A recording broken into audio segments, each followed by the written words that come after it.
अगर आप 2024 की एमएनएस प्लस नीट की तैयारी कर रहे हैं तो बी पर्सोनिफाइड लेकर आया है B personified instant scholarship test. इस टेस्ट के थ्रू आप हमारे 2024 के बैचेस के अंदर अप टू 90% जो स्कॉलरशिप है आप उसका जो फायदा है वहां पर उठा सकते हैं। स्कॉलरशिप टेस्ट के अंदर एनरोल करने के लिए डिस्क्रिप्शन बॉक्स में दिए गए गूगल फॉर्म को आपको फिलअप करना है एंड आपको हमारी तरफ से हमारी कॉल का वेट करना है। कोई ना कोई ऑर्गेनेली किसी ना किसी मोनोमेरिक यूनिट से बनती है। जैसे मैंने अभी मान लीजिए गोल्जी बॉडी के बारे में कहा, तो गोल्जी बॉडी में सिस्टरने भी हैं, टिब्यूल भी हैं, वेसिकल भी है। अब ये तो नहीं हो सकता ना कि मान लीजिए अब हमने ये कहा कि कोई ऑर्गेनेली पार्टिसिपेट नहीं कर पा रही है फंक्शन में, तो ये भी तो हो सकता है उसकी कोई मोनोमेरिक यूनिट ऐसी हो जो बेसिकली फंक्शन कर सकती है, लेकिन क्योंकि वो आपके पास इंटीग्रेटेड है वो इसलिए फंक्शन नहीं कर पा रही। तो लाइसोसोम क्या काम करते हैं, आपके पास उस ऑर्गेनेली को छोटे छोटे कंपोनेंट में ब्रेक कर देते हैं और वो छोटे छोटे कंपोनेंट हो सकता है वापस से यूज कर लिए जाएं सेल के द्वारा, ताकि आपके पास नई ऑर्गेनेली की फॉर्मेशन हो सके।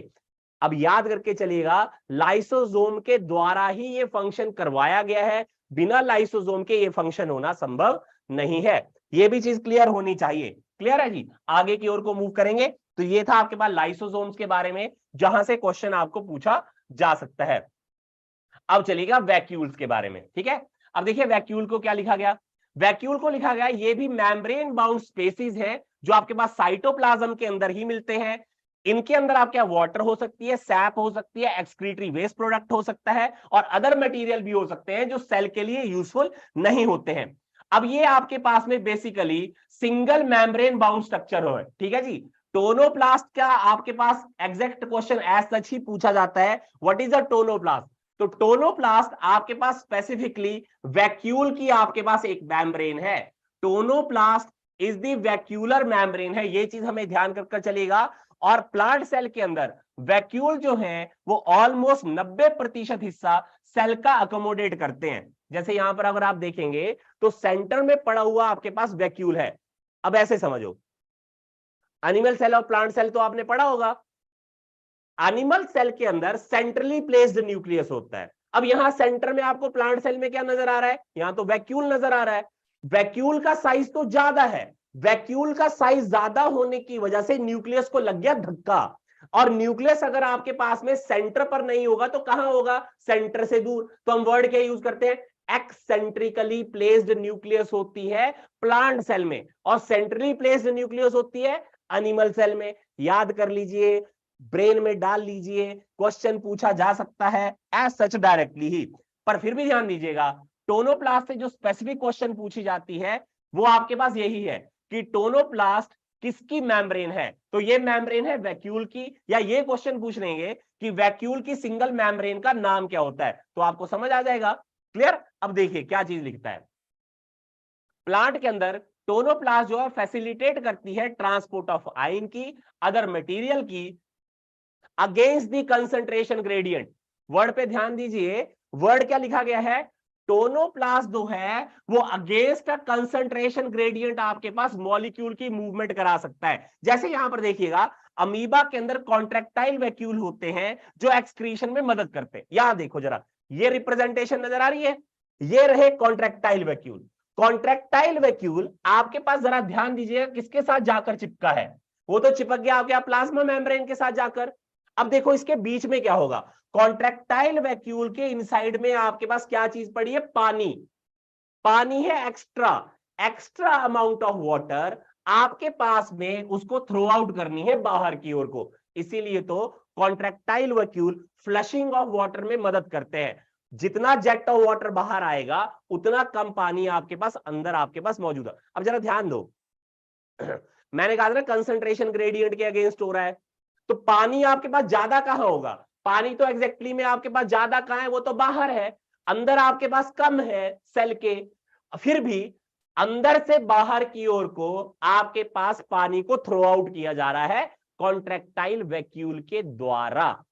Lower concentration to higher concentration. Amoeba कहां रहता है, पानी में ना, वो भी फ्रेश वाटर के अंदर रहते हैं। तो फ्रेश वाटर का मतलब क्या हुआ, ऑर्गेनिज्म के अराउंड में दुनिया भर का पानी, ज्यादा मॉलिक्यूल ऑफ वाटर अंदर नहीं जा रहे हैं, लेकिन अमीबा क्या कर रहा है, अगर उसके अंदर पानी ज्यादा आ जा रहा है तो उसको बाहर थ्रो कर रहा है, लेकिन उसके बॉडी के इनसाइड में पानी की क्वांटिटी तो कम है, बाहर तो ज्यादा है। पानी गया अंदर से बाहर की ओर को, तो lower concentration to higher concentration आपके पास against a concentration gradient movement होती है, तो उसके लिए मदद करते हैं टोनोप्लास्ट, याद करके चलिएगा। इसके अलावा कुछ सेल्स के अंदर जैसे प्रोटिस्ट होते हैं, उनमें फूड वैक्यूल्स होते हैं जो बेसिकली आपके पास फूड पार्टिकल्स को एनगल्फ करने में मदद करते हैं। ये जो थोड़ा ध्यान कर लीजिएगा, वैसे क्वेश्चन आपके पास रेयर प्रोबेबिलिटी है कि पूछा जाए।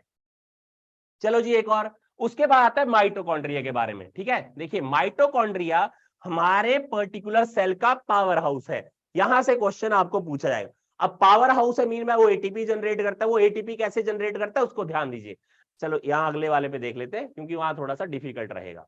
देखिए अब आपके पास में माइटोकॉन्ड्रिया एक डबल मेम्ब्रेनस ऑर्गेन, दो मेम्ब्रेन है, एक बाहर की मेम्ब्रेन, ये जो आपको बाहर नजर आ रही है ये आउटर मेम्ब्रेन है, और ये इनर मेम्ब्रेन।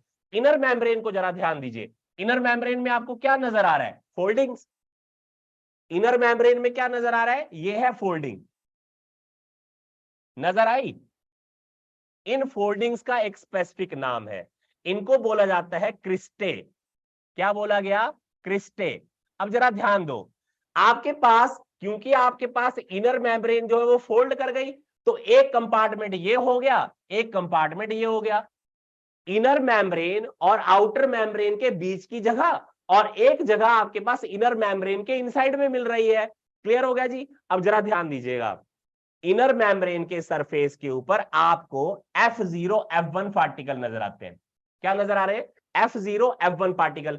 F0 जो होती है यहां से एंट्री करते हैं आपके पास H पॉजिटिव आइन, कितने, 2H पॉजिटिव आइन, और जो इसका हेड है जो F1 है, यहां से आपके पास एग्जैक्टली फॉर्मेशन होती हुई नजर आती है एटीपी की।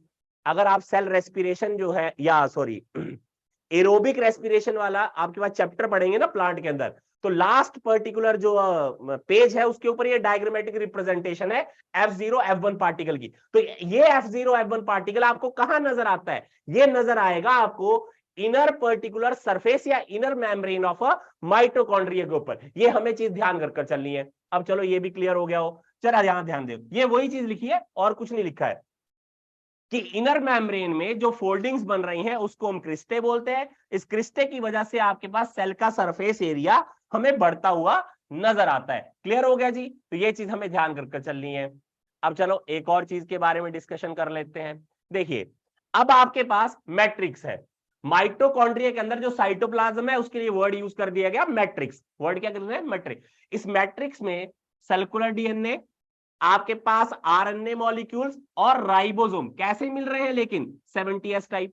जबकि हम यूकैरियोटिक सेल पढ़ रहे हैं और यूकैरियोटिक सेल में normally 80s type of ribosome होने चाहिए, तो माइटोकॉन्ड्रिया के अंदर 70s टाइप के राइबोसोम मिल रहे हैं। ये कैसा फीचर हो गया, प्रोकैरियोटिक फीचर। अब जरा ध्यान दीजिए, माइटोकॉन्ड्रिया के इनसाइड में डीएनए भी, उसके इनसाइड में आरएनए के मॉलिक्यूल भी और राइबोसोम भी, प्रोटीन भी सिंथेसाइज हो रही है। इसका मतलब पता है क्या हुआ, ये माइटोकॉन्ड्रिया एक ऐसी ऑर्गेनेली है जो अपने आप से प्रोटीन को सिंथेसाइज करने की कैपेबिलिटी रखती है। इसीलिए माइटोकॉन्ड्रिया को सेमी ऑटोनॉमस ऑर्गेनेली बोला जाता है। क्या बोलते हैं, सेमी ऑटोनॉम। कारण ये है कि इसके अंदर सर्कुलर डीएनए भी है, इसके पास आरएनए का मॉलिक्यूल भी है, राइबोसोम भी है, और प्रोटीन को बनाने की इसके पास अपनी कैपेबिलिटी है। माइटोकॉन्ड्रिया डिवाइड करता है फिशन के थ्रू। फिशन का मतलब होता है आपके पास माइटोसिस होना लगातार फास्टर रेट के ऊपर। क्लियर। अब फंक्शन क्या है, इसको पावर हाउस बोला क्योंकि ये एटीपी को सिंथेसाइज कर सकता है, एरोबिक रेस्पिरेशन में पार्टिसिपेट करेगा। मैंने अभी थोड़ी देर पहले ये चीज आपको बता भी दी है। क्लियर, चलेगा। उसके बाद आता है एक और इंपॉर्टेंट टॉपिक, वो है प्लास्टिड। प्लास्टिड भी आपके पास सेमी ऑटोनॉमस ऑर्गेनेलीज होती हैं क्योंकि इनके पास भी सेम चीजें जैसे माइटोकॉन्ड्रिया में मिलती है, चाहे वो 70s टाइप का राइबोसोम हो, चाहे वो आपके पास सर्कुलर टाइप का डीएनए हो, चाहे आरएनए का पार्टिकल हो, वो सारी चीजें मिलती हैं।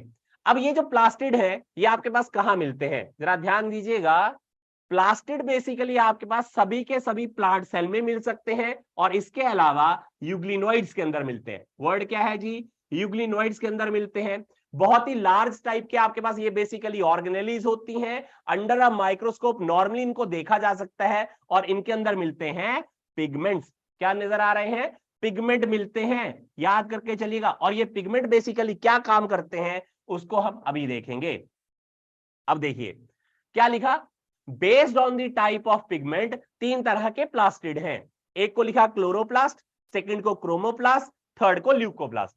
क्लोरोप्लास्ट, क्रोमोप्लास्ट, ल्यूकोप्लास्ट 3 तरह के हो गए।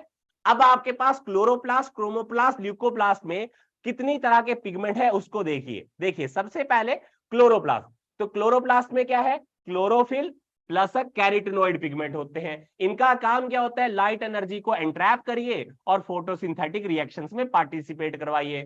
सेकंड, क्रोमोप्लास्ट में आपके पास सॉल्युबल, आपके पास जो फैट सॉल्युबल कैरोटीनॉइड्स होते हैं वो आपके पास नजर आते हैं, जैसे कैरोटीन है, ज़ेंथोफिल्स हैं। ये बेसिकली आपके पास कलर देते हैं किसी भी सेल को, जैसे येलो, ऑरेंज या रेड। तो कई बार आपसे ऐसे भी क्वेश्चन पूछ लिया जाएगा, फ्रूट को कलर देने के लिए कौन से प्लास्टिड आपके पास रिस्पॉन्सिबल है, वो है क्रोमोप्लास्ट। क्लियर। थर्ड आते हैं ल्यूकोप्लास्ट, ये कलरलेस टाइप ऑफ प्लास्टिड होते हैं जिनका साइज और शेप लगातार वेरी होती है अकॉर्डिंग टू कि स्टोर्ड कंटेंट उनके अंदर क्या मिल रहा है। तो मेनली ल्यूकोप्लास्ट का मेन रोल होता है आपके पास न्यूट्रिएंट का स्टोरेज करना। अब कौन सा न्यूट्रिएंट एक्चुअली में स्टोर हो रहा है उसके हिसाब से हमने ल्यूकोप्लास्ट 3 तरह के बताए, amyloplast, elaioplast, aleuroplast. Amylo is a word that is related to carbohydrate, तो स्टार्च को स्टोर करने वाले अमाइलोप्लास्ट हो गए, जैसे पोटैटो के अंदर मिलते हैं। इलायो जो वर्ड है वो हम फैट से रिलेट करते हैं, तो इलायोप्लास्ट का काम है फैट को स्टोर करने का काम करना। एल्यूरो वर्ड, एल्यूरो जो होती है, एल्यूरोन लेयर जो है वो प्रोटीन की लेयर है, तो एल्यूरोनोप्लास्ट आ गए जिनका काम प्रोटीन को स्टोर करना है। तो आपके पास इस तरह के प्लास्टिड होते हैं। इसको हम डील नहीं करेंगे क्योंकि ये ज्यादा लंबा हो जाएगा, क्योंकि जो इस चैप्टर से रिलेटेड है उसी को हमें देखना है। चलेगा। उसके बाद राइबोसोम्स के बारे में, यूकैरियोटिक राइबोसोम के बारे में देखते हैं। जरा ध्यान दीजिए क्या लिखा है, these are the non membranous granular structures हैं, इनमें कोई मेम्ब्रेन नहीं है और ये बने हुए हैं राइबोन्यूक्लिक एसिड और प्रोटीन से। जॉर्ज पैलेडे नाम के एक साइंटिस्ट जिन्होंने 1953 में इनको डिस्कवर किया, इसलिए इनको पैलेडे पार्टिकल भी बोला जाता है। वर्ड क्या यूज करते हैं, Palade particle for a ribosome. Clear हो गया जी, ये चीज ध्यान कर लीजिएगा। अब चलिए, जो यूकैरियोटिक राइबोसोम होते हैं वो आपके पास एटीएस टाइप के होते हैं। किस टाइप के, एटीएस टाइप के। जरा यहां भी देख सकते हैं, तो ये है एटीएस टाइप का राइबोसोम। इस एटीएस टाइप में 2 सब यूनिट है, लार्जर सब यूनिट बनी 60S से, स्मॉलर सब यूनिट बनती है 40S से। अब राइबोसोम हमने क्या बोला था, ribonucleic acid plus a protein की कॉम्बिनेशन है। 40S टाइप ऑफ राइबोसोम में 16S का राइबोसोमल आरएनए नजर आता है और साथ में 30 प्रोटीन्स नजर आती हैं। जबकि 60S जो है वो लार्जेस्ट सब यूनिट है, इसमें आपके 28S का राइबोसोमल आरएनए, 5.8S का राइबोसोमल आरएनए, 5S का राइबोसोमल आरएनए और 45 प्रोटीन्स नजर आती हैं। जब तक ये दोनों सब यूनिट आपके पास में अटैच होकर एमआरएनए से नहीं जुड़ेंगी तब तक प्रोटीन सिंथेसाइज नहीं होती है, ये चीज ध्यान कर लीजिएगा। चलेगा। उसके बाद आते हैं आपके पास न्यूक्लियस, लास्ट पार्ट जो जिसको हम डील करेंगे that is a nucleus. Robert brown नाम के साइंटिस्ट ने पहली बार हमें न्यूक्लियस डिस्कवर कर दिया, ये थोड़ा ध्यान कर चलिएगा, ये इंपॉर्टेंट है।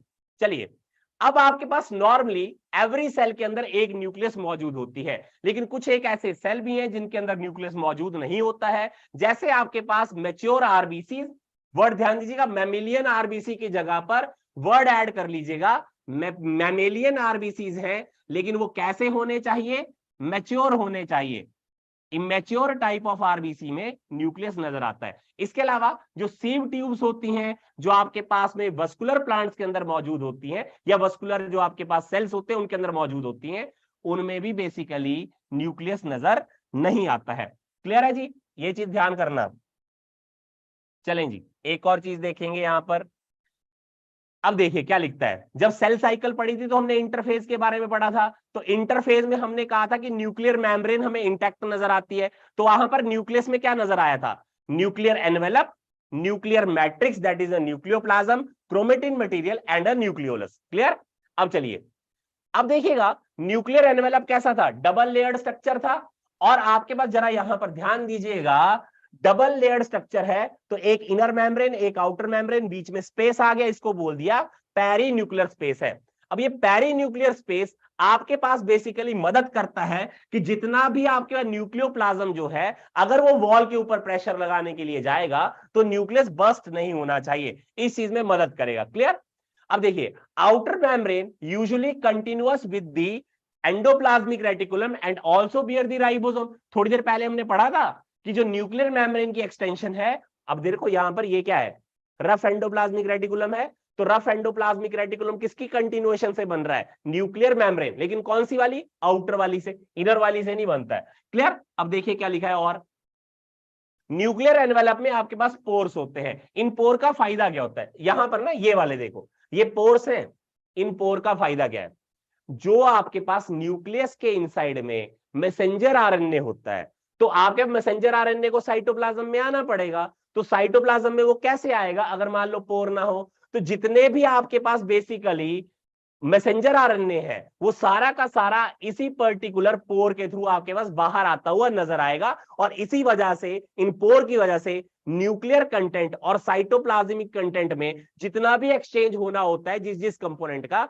वो आसानी से हो सकता है, अदरवाइज वो आसानी से नहीं हो पाएगा। क्लियर। अब चलिए, इस न्यूक्लियस के इनसाइड में आपको क्रोमेटिन मटेरियल नजर आएगा, ये हमने बेसिकली पहले भी पढ़ लिया हुआ है जब हमने सेल माइटोसिस और मियोसिस को डिस्कस किया था। न्यूक्लियस के साथ में आपके पास न्यूक्लियोलस है। न्यूक्लियोलस जो है वो भी आपके पास में basically non membranes spherical body होती है, जिसका मेन काम है राइबोसोमल आरएनए की सिंथेसिस करना। देखिए ये डायरेक्ट क्वेश्चन है, न्यूक्लियोलस का फंक्शन डायरेक्ट पूछ लेते हैं, बताइए क्या है, न्यूक्लियोलस का फंक्शन है राइबोसोमल आरएनए की सिंथेसिस करना। क्लियर है जी। अब इसके अलावा क्रोमोसोम होते हैं, ये तो हमने पहले भी पढ़ लिए हैं सेल की माइटोसिस और मियोसिस के दौरान में, तो इसको मैं वापस डिक्टेट नहीं कर रहा हूं। अगर किसी को कोई दिक्कत हो तो वापस से सेल साइकिल और माइटोसिस और सेल साइकिल एंड मियोसिस वाला जो टॉपिक है वहां से पढ़ लीजिएगा, आपको वापस से समझ आ जाएगा, वो आपको ये वीडियो सेक्शंस में कहीं ना कहीं मिल जाएगा, तो वहां से देख लें। आज के लिए इतना ही। ये पूरा चैप्टर हमने एक शॉर्ट के अंदर कवर इसीलिए किया ताकि आपको दिक्कत ना हो, और ये बहुत कंसाइज चैप्टर है, सारे के सारे क्वेश्चन बहुत सिंपलीफाइड पूछे जाएंगे, इससे ज्यादा आपको नहीं पूछा जाएगा। तो आज के लिए इतना ही। अगर आप 2024 की एमएनएस प्लस नीट की तैयारी कर रहे हैं तो बी पर्सोनिफाइड लेकर आया है B personified instant scholarship test. इस टेस्ट के थ्रू आप हमारे 2024 के बैचेस के अंदर अप टू 90% जो स्कॉलरशिप है, आप उसका जो फायदा है वहां पर उठा सकते हैं। स्कॉलरशिप टेस्ट के अंदर एनरोल करने के लिए डिस्क्रिप्शन बॉक्स में दिए गए गूगल फॉर्म को आपको फिलअप करना है एंड आपको हमारी तरफ से हमारी कॉल का वेट करना है।